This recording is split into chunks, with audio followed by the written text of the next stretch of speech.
Hi, and welcome to our show, Forever Paranormal, with your host, Dr. Bill and Ed, where we will discuss such things as cryptids, UFOs, hauntings, angels, unsolved mysteries, government conspiracies and cover-ups, witchcraft, the metaphysical, and more, as well as stories sent in by you, our listeners. If we can connect a paranormal element to it, we'll talk about it. And you may be surprised by what all is connected to the paranormal. Please don't forget to follow, rate, and share the show, since it would not be possible without you, our listeners. And as a public service, we would like to let everyone know that you are truly never alone, even if you think you are. The Suicide and Crisis Lifeline is 988. Just reach out.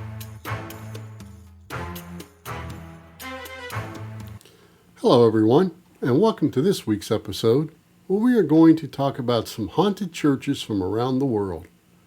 What really makes this truly interesting is the fact that even though a lot of these churches now sit empty, there are still many that have a worshiping congregation and are still in use. Hi Deb, it's been a while since you crossed the threshold of a church, so are you ready to enter this topic, so to say? Well, let me begin with a question that immediately pops in my mind. How is it possible for a holy place to be haunted by evil spirits or ghosts? I'm not saying they're all evil, but there are accounts that indicate they can be. That's just it. They're not all evil. So I guess we'll delve into some of these and see what we can learn from it. And maybe that might answer your question. But maybe we should look at it this way. If it's got an evil spirit in it, it's probably not still a functioning church. Otherwise, it just has like Casper the Friendly Ghost maybe. Not quite sure, but we'll try to find out. We're going to discuss some churches located in the US, the UK, and elsewhere around the world. So let's get rolling with one that Deb has talked about, and it's in our nation's capital, and that is the Washington National Cathedral, located in Washington, D.C. The Washington National Cathedral, also known as the Cathedral Church of St. Peter and St. Paul, is an American cathedral of the Episcopal Church located in Washington, D.C. It was chartered by the U.S. Congress in 1893 and established on Mount St. Alban in 1907. Stonemasons and builders erected the cathedral beginning in 1907, but not completing it for 83 years later in 1990. Carved from Indiana limestone, the structure boasts a 30-story tall central tower, an interior 9-bay nave, and 215 stained glass windows, including one embedded with a moon rock. The cathedral has many gargoyle-style carvings ranging from the image of Darth Vader to the devil complete with cloven hoof and pointed tail, who happens to be carrying carving tools, a pistol, a dagger, a flask, and a set of golf clubs. Well, we know what they're doing in the Capitol. One of the ghosts that supposedly roam this church is that of a stone carver named Joseph Ratty, and that of his wife. Ratty fell while carving the cathedral and was killed, and the gargoyle he was carving is still unfinished to this day. It's rumored that a stone carver's wife had died and wanted to be buried at the cathedral, but they said no. So he supposedly had snuck in at night, mixed her cremated ashes with the mortar holding the stones together, and that she is seen on occasion walking the grounds.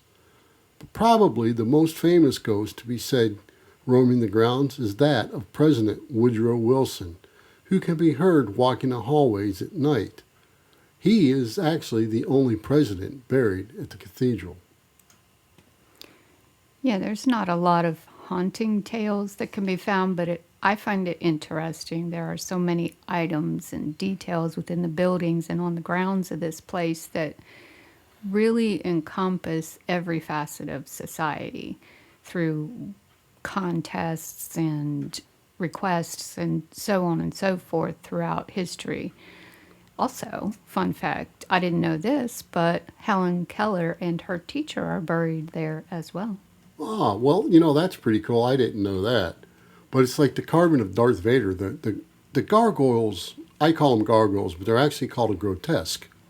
And the grotesque are things on a building like gargoyles and stuff that spew water out or guard the building on the corners, stuff like that.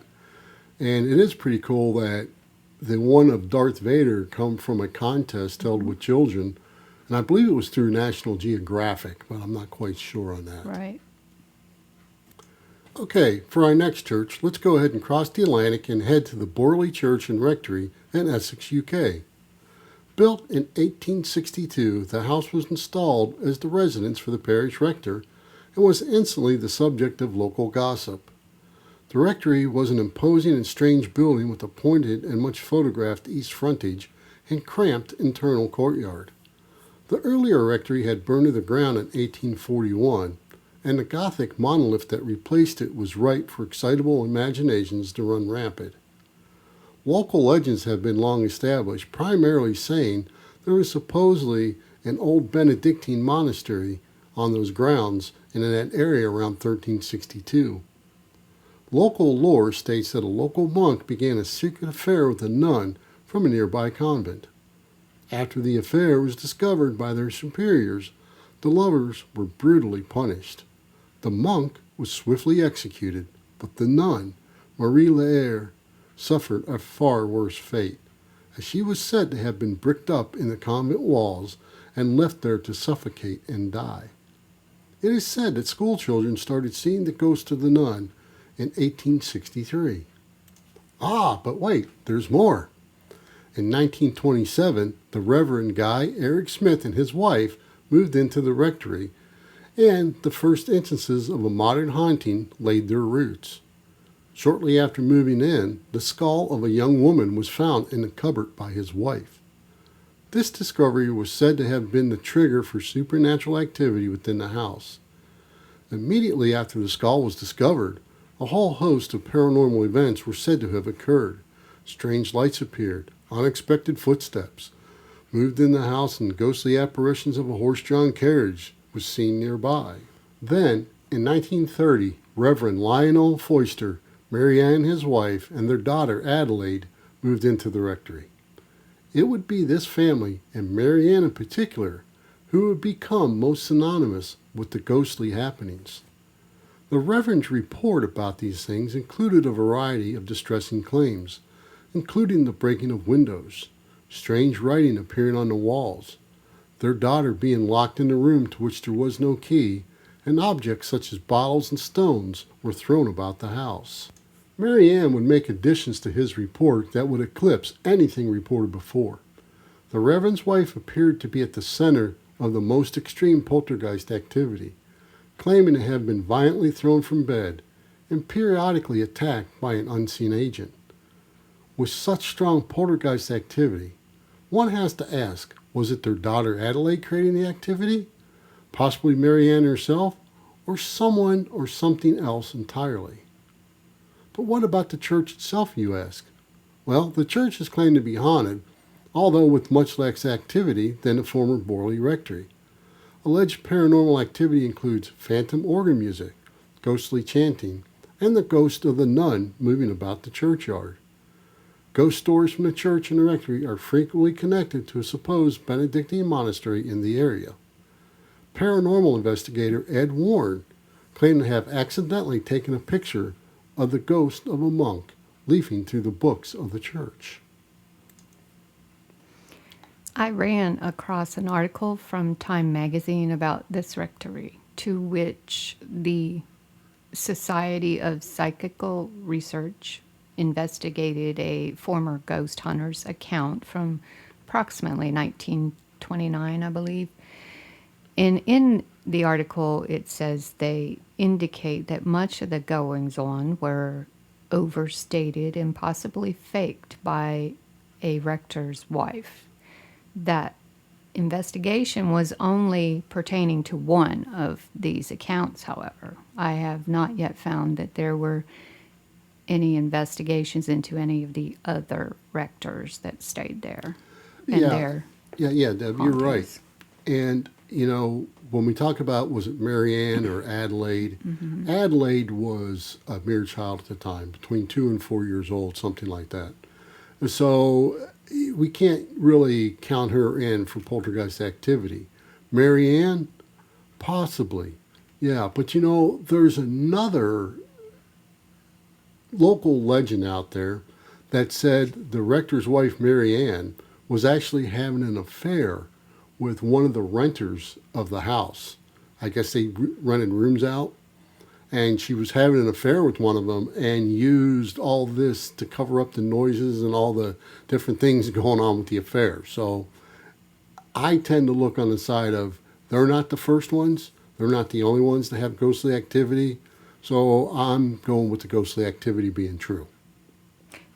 Maybe, but interestingly enough, I should have mentioned that the ghost hunter that the center was investigating had actually passed away by the time they released their findings, so he was not able to rebut or dispute or however that works. Yeah, good point. Good point. Okay, so let's stay in the UK a bit longer as we look at our next church, which is St. Mary's Church in Clophill, Bedfordshire. This is also known as the Old Parish Church that was built around 1350. In 1848, a new church was built closer to the center of town, and the Old Parish Church was converted into a mortuary chapel, but was abandoned around 1950. The Old Parish Church is generally believed to be a church of dark magic and oriented incorrectly. It supposedly is not oriented due east towards Jerusalem, as are many other churches in the British Isles are. Another myth is that the church is built on top of an ancient leper colony where infected villagers, as well as those suffering from the plague, were left to die. But let's clarify this. The church is built due east, like most churches are. The problem in this church is the altar faces south. The church can be oriented any direction at once as long as the altar faces east. That's where Jerusalem is. But this one, the altar faces south. St. Mary's Church first hit the headlines in March of 1963. During the night, satanic graffiti had been written on the church walls, and several graves had been desecrated. Scattered cockerel feathers and traces of 2 Maltese crosses infilled in red, one newly done and the other somewhat weather-worn, were found inside the church. 6 graves of females had been tampered with before the stone slab above a 7th, that of Jenny Humberson, the apothecary's daughter, who had died in 1770 at the age of 22. Hers was open, and her bones were found to have been arranged on a makeshift altar, and her skull impaled on a metal spike which was stuck into the wall. Reverend Barker, the rector at that time, told the press that Satan worshippers are known to always use a female at the center of their ceremonies. I'm not sure where Reverend Barker got their information, but anyhow. And his church warrant ascribed the damage to some kind of devil worship. Similarly, police reportedly stated that as animal sacrifices, they're commonly used and described in accounts of satanic rites. The cockerel was possibly sacrificial, and the crosses were possibly painted with animal blood. The old church had been restored to the point where it welcomes visitors for tours now. If you want to go visit, keep in mind that the locals believe the church is haunted by the devil himself, since the altar faces south and not east. I've read in the 1960s, thereabout, it is said that a local college student, actually admitted to setting up one of the devil worshipping scenes as a joke. Do you think or know if that is the case throughout the history? No, I don't think it is. And I'm not really sure if that's a true account or not, because the first 2 kids they arrested coming from there in 1963 were not even college students. They were local people, and they weren't college students.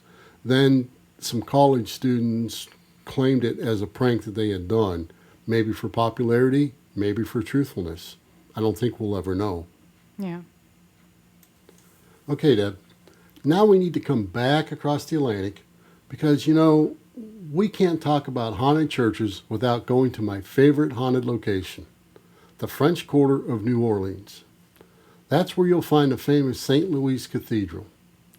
We have been there and it's definitely an awesome sight to see. Why would this church be haunted, you ask? Well, maybe because before the newest construction started, they actually buried people right inside the church. Yep, the church itself is a cemetery. In addition to this, there was reportedly 6 bodies left on the steps to rot, and that were moved in and buried inside, and that 2 voodoo priestesses are buried there. But this may get a little confused with the famous St. Louis cemeteries, because we know voodoo priestess Marie Laveau is entombed at St. Louis number 1, as you well know, Deb, from having your picture taken in front of her tomb. Mm-hmm. But perhaps the most famous ghost associated with St. Louis Cathedral is that of Pierre Antoine. Pierre was a Spanish Capuchin friar at the St. Louis Cathedral. He arrived in New Orleans in 1774 and was named pastor. His generosity and his kindness to the people of New Orleans made him very popular. He was well liked by all of New Orleans. His death on January 19, 1829, was met with a somber and mourning city. He was laid to rest inside the St. Louis Cathedral 3 days after his death. Since his death in 1829, the ghost of Pierre Antoine has been seen in St. Louis Cathedral by an untold number of people. His ghost is easily recognized as there is a portrait of him inside the cathedral. It seems the ghost of Pierre Antoine especially likes to show himself around the holiday seasons. Commonly the ghost of Pierre Antoine is seen near the altar and on the balconies. Interestingly, though, the ghost of Pierre Antoine has been seen in other areas of the city as well, especially in the alley next to the cathedral. Real or not, I really like this one because the priest in real life was well liked and known for his mission to comfort and aid those in need. Apparently, he still takes that daily stroll, and I suppose he continues to aid. There was also a pastor prior to this one in 1745, and his name was Dagobert. And he had the same mission and even defied the Spanish governor to give proper burials to members of the rebellion at the time who were left on display in the streets to rot as a warning to the citizens. Wow, that's pretty cool. I wasn't aware of that. Mm-hmm. Yeah. All right, so working our way to the end of the episode, this next church is really not reported to be haunted, but is definitely at the top of the charts for being spooky cool. And that's the Sedlec Ossuary, which is better known as the Church of Bones, located in Kutná Hora, about an hour outside of Prague in the Czech Republic. On the outside, this looks like any other medieval Gothic church. But like many things, it's what's on the inside that counts. The chandelier in the center of the church contains at least one of every human bone. Even the Schwarzenberg family's coat of arms is made entirely of human bone. I know. Everyone is asking, how did this come to be in a Roman Catholic church? Well, it all goes way back to 1278, when the King of Bohemia sent the abbot of the Sedlec Cistercian monastery to Jerusalem. When the abbot returned, he brought a jar of soil from him from Golgotha, which is known as the place of the skull, and it's known as the holy soil. Soon people from all over the place desired to be buried in Sedlec. Thus, the cemetery had to be expanded. Then, in the 15th century, a Gothic church was built near the cemetery, and its basement was used as an ossuary. The bones stayed there for centuries until 1870, when a woodcarver named František Rint was appointed to place the bones in order. The result was impressively shocking. The Sedlec Ossuary, it's not that scary, but peaceful for those 40,000 dead people who wish to be buried in the holy place. That's why they went to Sedlec in the first place, and now their bones are right in the middle of the chapel. Now, is that spooky cool or what? I know these people wanted to be buried there, but there were also victims of the plague and crusades there as well. So my question is, how did Rent at that time know how to properly handle these bones without contracting whatever causes the plague? Well, because those people were buried in the cemetery, and only the 40,000 that wished to be buried on the holy ground were put in the ossuary, which is basically just a giant storage area for bones. And if they died of the plague or something, they were put into the cemetery. They weren't put into the ossuary. So their bones weren't moved. Right. Okay. Well, fun fact, someone, even today, is hired to clean each and every bone. And, ew, how do you feel about doing that? I take it you say, ooh, Ew. ooh, so that's a no for you.